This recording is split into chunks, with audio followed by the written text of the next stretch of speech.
إن الله وملائكته يصلون على النبي يا أيها الذين آمنوا صلوا عليه وسلموا تسليما اللهم صل على مولانا وعلى آل سيدنا محمد কুন্দিন জানি রঙিন পোশাক খুলে খুলে সাদা মার্কিন পরিতে আল্লাহুম্মা সাল্লি আলা মাওলানা ওয়া আলা আলি সাইয়্যিদিনা মাওলানা বালাগাল উলা বিকামালিহি কাশাফাল দুজা বিজামালিহি حسنت جميع خصاله صلوا عليه وعليه بلغ العلا بكماله كشف حسنت جميع خصاله صلوا عليه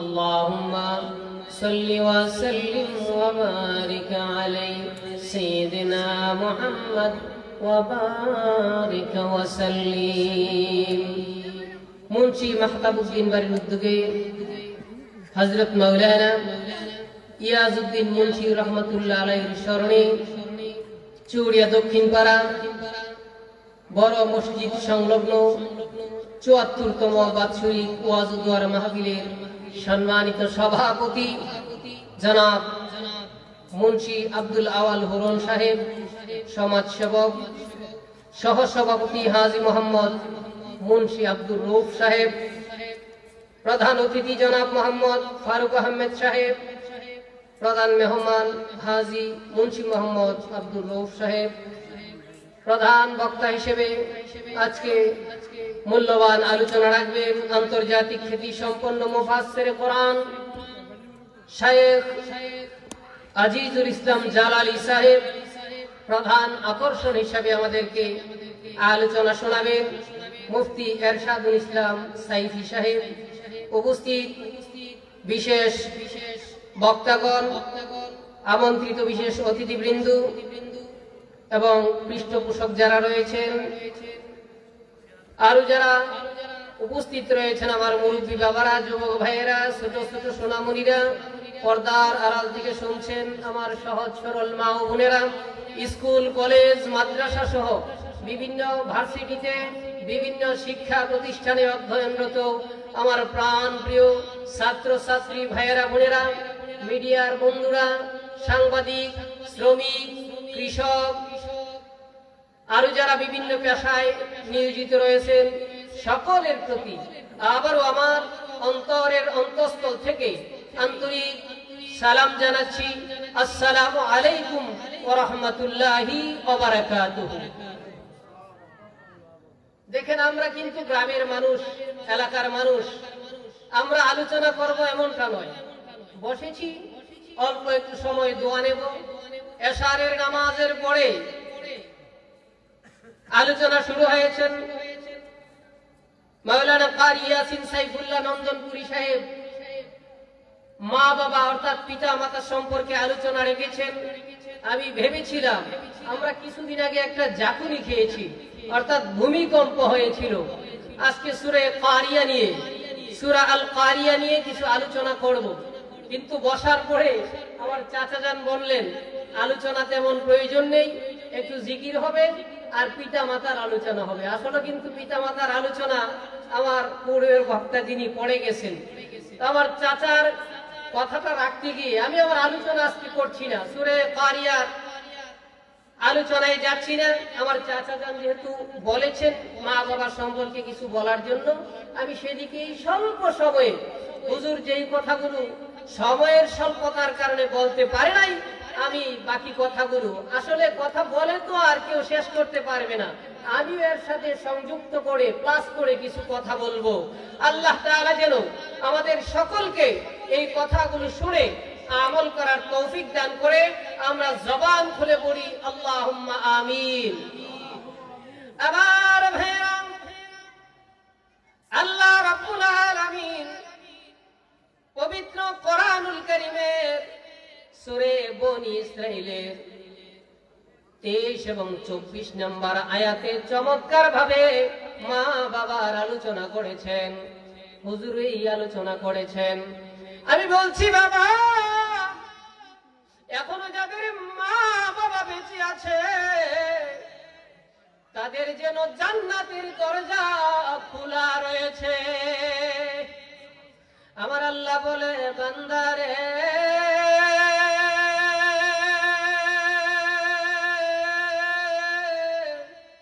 আব্বা আম্মার সাথে সদাচরণ করো রে। ও বান্দা শুনো, আমি আল্লাহ রাব্বুল আলামিন তোমাকে বলছি, বিশেষ করে কোন সময়টার মধ্যে তুমি তোমার আব্বার সাথে তোমার আম্মার সাথে সদাচরণ করবে।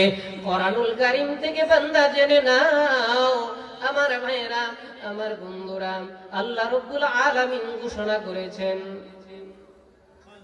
وَقَضَى رَبُّكَ أَلَّا تَعْبُدُوا إِلَّا إِيَّاهُ وَبِالْوَالِدَيْنِ إِحْسَانًا।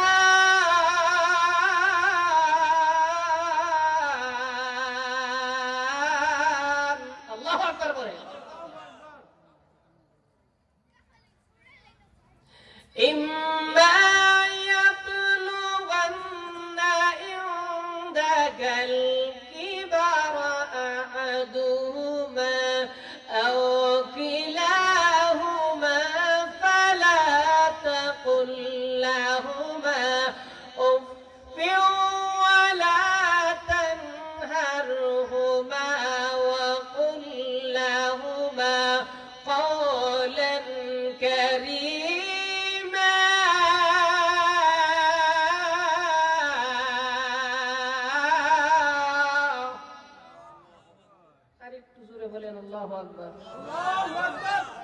আমি লম্বা কথা বলছি না বাবা, কোন সময়টার মধ্যে আব্বা আম্মার সাথে সবচেয়ে বেশি সদাচরণ করা প্রয়োজন, ওই সময়টার কথা আমার আল্লাহ কোরআনুল কারীমে জানিয়ে দিয়েছেন।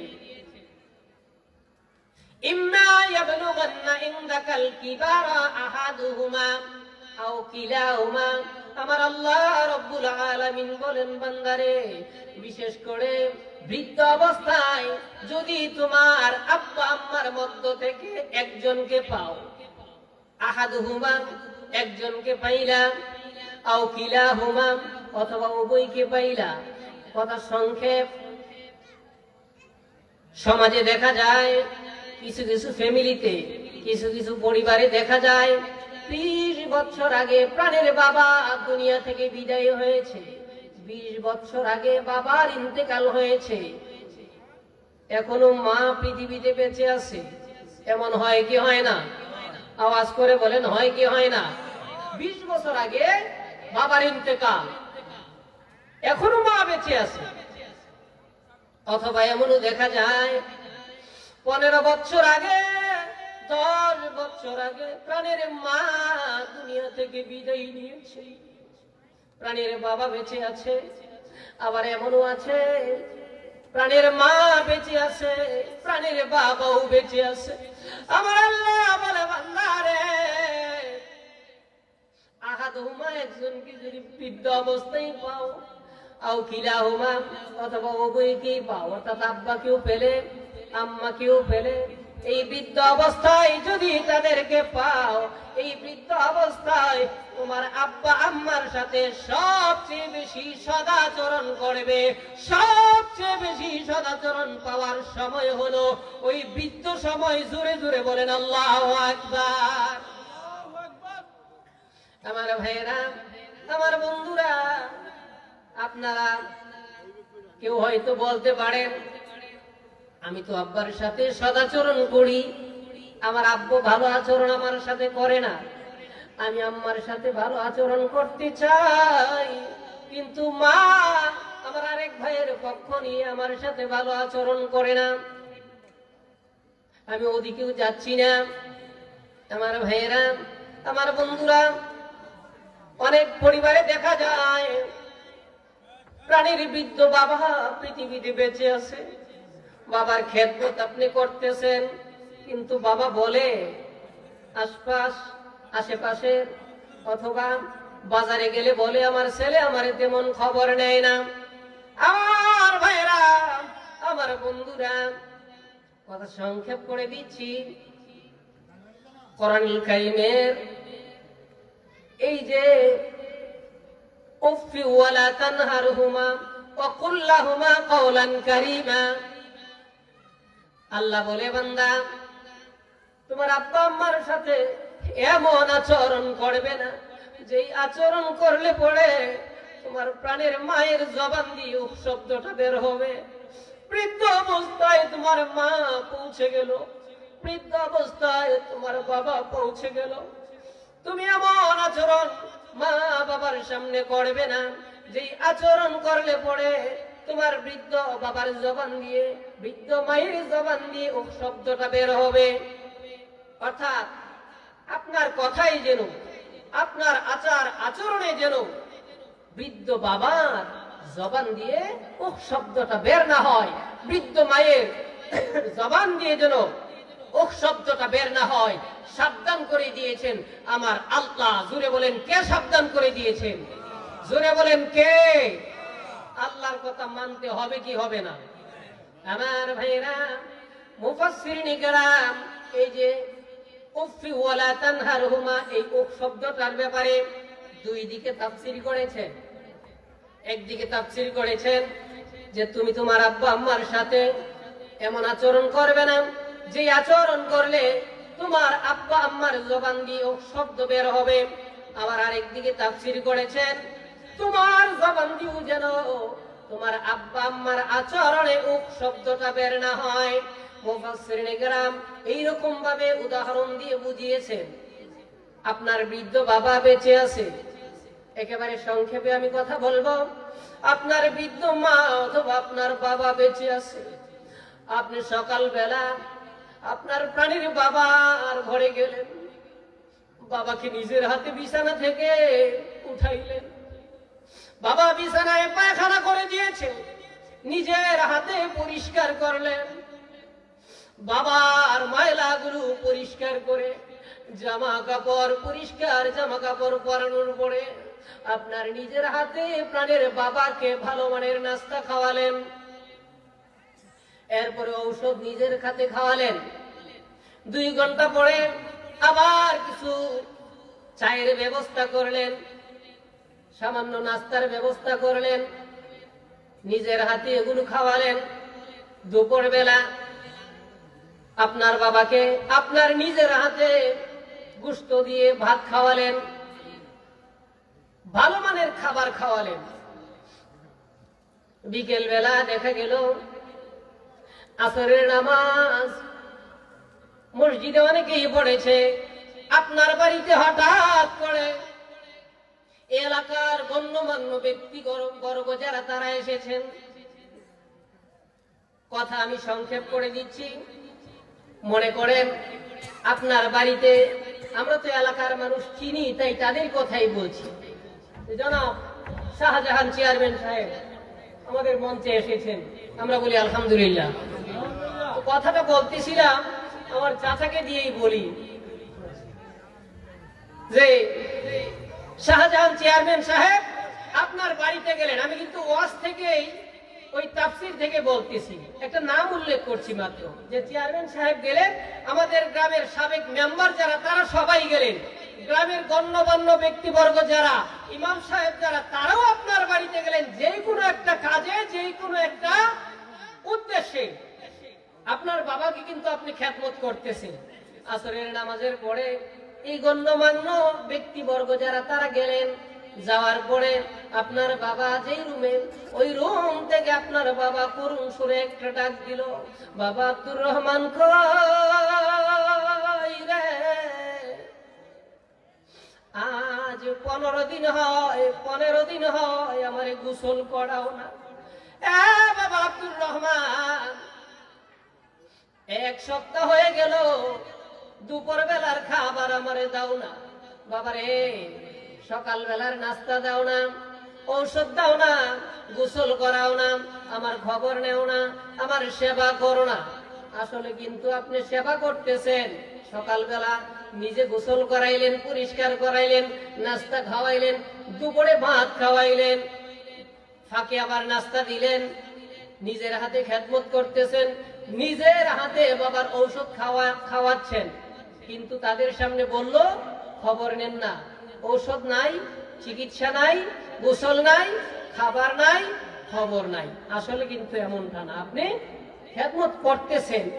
মুফাসসিরগণ বলেন, রে আল্লাহর বান্দা, শুনো শুনো শুনো, চেয়ারম্যান সাহেবের সামনে, ওসির সামনে, ডিসির সামনে, ইমামের সামনে, এমপির সামনে, আর এলাকার সমস্ত মানুষের সামনেও যদি তোমার আব্বা বলে তুমি খবর নেও না, তুমি ঔষধ দাও না, খবর নাও না, গোসল করাও না, এতে তোমার জবান দিয়া অশব্দটা বের করবা না। কারণ এই কারণে বের করবা না, তোমার আব্বা বৃদ্ধ হইতে হইতে শিশুর মতো হয়ে গেছে। ছোট বাচ্চা যেমন করে, একটু আগে কি খাইলো মনে থাকে না, একটু আগে কি বললো মনে থাকে না। তোমার আব্বা বৃদ্ধ হইতে হইতে শিশুর মতো হয়ে গেছে। তুমি যে খেদমত করেছো, তোমার আব্বা ওইটা মনে রাখতে পারে নাই। সুতরাং এত গণ্যমান্য মানুষের সামনে বললো তুমি খবর নেও নাই, এটা তোমার বাবার কোনো দোষ না, দোষ না। আমি আল্লাহ নিষেধ করলাম, এত গণ্যমান্য মানুষের সামনেও যদি বলে খবর নেও না, এরপরেও তোমার এই জবান দিয়া ও শব্দটা বের করতে পারবে না। নিষেধ করলাম আমি আল্লাহ। জোরে বলেন আল্লাহু আকবার। এবারে বুঝছেন বাবা, আমরা তো একটু যদি বাবা বলে যে আরে তুই আমারে জ্বালাই লইছস, কি আমি জ্বালাই লইছি তোমারে, যাও আজ যার থেকে আমি তোমারে তালাক দিয়ে লাইলাম। জোরে কোন নাউজুবিল্লাহ। আব্বারে বলে তালাক দিস, মানে আব্বার খেদমত আর করব না, আজকের থেকে আর আমার কানা করি একটা পয়সাও তোমার পাছনে খরচ করব। জোরে কোন নাউজুবিল্লাহ। আব্বা আম্মা কি দন বাইরে চিনলাম না, হায়াত থাকতে আব্বার সেবা করলাম না, বেঁচে থাকতে আম্মার সেবা করলাম না। বাবা, যাদের মা বাবা বেঁচে আছে, আপনি খেদমত করতেছেন, খেদমত করার পরেও বলে আপনি খেদমত করেন না, তাদের কথায় আপনি কর্ণপাত করবেন না।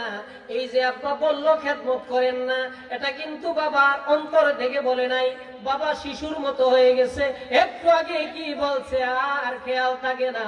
তাই আমার আল্লাহ কয়, বান্দারে আব্বা আম্মার এই কথার পরিপ্রেক্ষিতে তোমার জবান দিয়া ও শব্দটা করতে পারবা না, বরং আব্বা আম্মার সাথে নরম সুরে কথা বলবা, সুন্দর সুরে কথা বলবা, ধমকের সুরে কথা বলতে পারবে না। নিষেধ করলাম আমি আল্লাহ। সুরে বলেন সুবহানাল্লাহ। আমার ভাইরা, কেন আব্বা আম্মার খেদমত করবেন? হাদিস শরীফে এসেছে, আমি আর হাদিসের ইবারত আরবি পড়তে যাচ্ছি না, একেবারে সহজভাবে বাংলা অনুবাদটা বলে দিচ্ছি। রাসূলুল্লাহ সাল্লাল্লাহু আলাইহি ওয়াসাল্লামের দরবারে একজন লোক আসলো, এসে বলল, ইয়া রাসূলুল্লাহ, ইয়া হাবিবাল্লাহ, আমি কার সাথে সর্বাধিক সদাচরণ করব, কার সাথে নরম সুরে কথা বলবো, কার সাথে সুন্দর সুন্দর কথা বলবো। রাসূলুল্লাহ সাল্লাল্লাহু আলাইহি ওয়াসাল্লাম বললেন, উম্মুকা, তোমার মায়ের সাথে। ক্বালা রাজুলু, ওই লোকটা আবার বলল, সুম্মা মান, এরপরে কার সাথে সর্বাধিক সদাচরণ করব? ক্বালা উম্মুকা, আল্লাহর রাসূল বললেন, তোমার মায়ের সাথে। ক্বালা রাজুলু সুম্মা মান, ওই লোকটা তৃতীয়বার আবার প্রশ্ন করলো, সুম্মা মান, আমি কার সাথে 3 নম্বরে সদাচরণ করব? ক্বালা উম্মুকা, রাসূলুল্লাহ সাল্লাল্লাহু আলাইহি সাল্লাম বললেন, 3 নম্বরেও তোমার মায়ের সাথে সদাচরণ করবে। ক্বালা রাজুলু সুম্মা মান, ওই লোকটা 4 নম্বরে প্রশ্ন করলো, 4 নম্বরে কার সাথে সদাচরণ করব? 4 নম্বরে আল্লাহর হাবিব বললেন, 4 নম্বরে তোমার বাবার সাথে সদাচরণ করবে। জোরে জোরে বলেন সুবহানাল্লাহ। আচ্ছা, 3 বার কেন মায়ের কথা বললেন? তিনবার প্রথম কেন মায়ের কথা বললেন? জানার প্রয়োজন আছে কিনা? আমরা অনেকেই, আমরা সবাই জানি, এরপরও খেয়াল করি না। এই হাদিসের ব্যাখ্যায় এসেছে, 1 নম্বরে মায়ের কথা বলার কারণ হলো, আপনার আবার মা আপনাকে আমাকে 10 মাস 10 দিন গর্ভে ধারণ করেছে। জোরে বলেন ঠিক কিনা? তাই আল্লাহর হাবিব বলেন, উম্মত রে, 1 নম্বরে আমি তোমার মায়ের কথা বললাম, কারণ তোমার মা 10 মাস 10 দিন তোমাকে গর্ভে ধারণ করেছে। যুবক মায়েরা, ও যুবক ভাই, যারা সন্তানের বাবা হয়েছ, তোমরা হয়তো লক্ষ্য করেছো, সন্তান মায়ের গর্ভে, আরে তার মা ঘুমাইতে গেল আরামের বিছানায়। অগ্রহায়ণ, পৌষ, মাঘ মাসের শীত, মাঘ মাসের শীত কত কঠিন শীত। সন্তান গর্ভে ধারণ করে মা ঘুমিয়ে আছে। গভীর রাত 2:30 3টা হয়ে গেছে গড়ির মধ্যে। দেখা যায় মা বিছানা ছাড়িয়া, আরামের বিছানা থেকে উঠিয়া দাঁড়াইয়া অথবা বসিয়া চোখের পানি ঝেড়ে ঝেড়ে কেঁদেছে। যদি বলেন মা,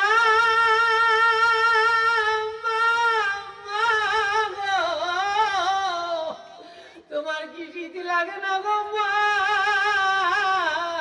তুমি কেন বিছানা ছেড়ে দাঁড়াইয়া গেলা, বসে গেলা? এইবার মা বলবে, শোন শোন রে বাবা, শোন, আমার গর্ভে যখন সন্তান ছিল রে, আমি কনকনে শীতের মধ্যে ঘুমিয়েছিলাম। সন্তান গর্ভে থাকা অবস্থায় আমার পেটের মধ্যে ছোট্ট ছোট্ট লাথি মারত রে, এমন লাথি দিত রে, এমন ব্যথা আমার পেটে আরম্ভ হইত। এই শীতের যে বহু গুণ ব্যথা আমি অনুভব করতাম, এই পেটের ব্যথা, তাই আর কম্বল টেনে ঘুমাতে পারতাম না। আর আরামের বিছানা ছাড়িয়া আমি মা দাঁড়াইয়া আল্লাহর নামের জিকির শুরু করতাম। জোরে বলেন আল্লাহু আকবার। নারে তাকবীর, নারে রিসালাত। হযরত মাওলানা এরশাদুল ইসলাম সাইফি সাহেবের আগমন মাহফিল কমিটির পক্ষ থেকে শুভেচ্ছা স্বাগতম। মাহফিল কমিটির পক্ষ থেকে শুভেচ্ছা স্বাগতম। সবাই বলে আলহামদুলিল্লাহ, আলহামদুলিল্লাহ। যাই হোক, আমি আগেই বলেছি যে কখন যে সিংহায় ফু পড়ে যায়, মানে সময় তো আমার একেবারেই স্বল্প। তো যাই হোক, আমি আর সামনে বাড়ছি না। 1 নম্বরে বলেছেন মায়ের কথা, মা গর্ভে ধারণ করেছেন। 2 নম্বর, মা আপনাকে আমাকে কমপক্ষে, ছেলে সন্তান হলে কমপক্ষে 2 বছর মায়ের দুগ্ধ পান করিয়েছেন। ছোট সময় আমরা মায়ের বিছানায় প্রস্রাব করে দিতাম, বাবা প্রস্রাব পরিষ্কার করে নাই, মা পরিষ্কার করেছেন। 1 নম্বরে গর্ভে ধারণ করেছে, তাই মার কথা প্রথম বলেছি। 2 নম্বর, দুগ্ধ পান করিয়েছেন, তাই রাসূল 2 নম্বরেও মায়ের কথা বলেছেন। 3 নম্বর, মা তিন নাম্বার দুধের কথা। আসলে এক নাম্বার গর্ভে ধারণ, দুই নাম্বার প্রসবের একটা যন্ত্রণা মা সহ্য করেছেন। এই যে প্রসবের যন্ত্রণা, এটা মা ছাড়া দুনিয়া কেউ বলতে পারবে না। তাই এক নম্বরে গর্ভে ধারণ করেছেন, দুই নম্বরে প্রসবের যন্ত্রণা মা সহ্য করেছেন, তিন নম্বরে কমপক্ষে ছেলে সন্তানকে 2 বছর হইল দুধ পান করিয়েছেন। এই কারণে রাসূল প্রথম 3 বার মায়ের কথা বলেছেন। আমরা মায়ের কথা মতো চলবো, মায়ের খেদমত করে মায়ের দোয়া নেব, বাবার খেদমত করে বাবার দোয়া নেব। কথার সামনে বাড়াতে যাচ্ছি না। আল্লাহ তাআলা যেন তৌফিক দান করে, বলি আল্লাহুম্মা আমিন। ওয়া মা তাওফিক ইল্লা বিল্লাহ। আমি বিদায় নিচ্ছি। এর বিদায় নেওয়ার সালাম দেওয়ার আগে একটা দাওয়াত দিচ্ছি। আগামী 17 তারিখ রোজ বৃহস্পতিবার, বুধবার, আগামী 17 তারিখ, এই মাসের 17 তারিখ বুধবার দিবাগত রাত্রে শাহজাহান চেয়ারম্যান চাচার বাড়িতে মাহফিল হবে। আপনাদের সকলকে দাওয়াত করা হলো। জৈনুদ্দিন হাজী রহমতুল্লাহ আলাইহির স্মরণে যে মাহফিল হয়, ওই মাহফিলটা আগামী 17 তারিখ। সবাই যাবেন, আমিও আসবো ইনশাআল্লাহ। সবাইকে দাওয়াত দিয়ে বিদায় আরজ করছি। আসসালামু আলাইকুম ওয়া রাহমাতুল্লাহি ওয়া বারাকাতুহু।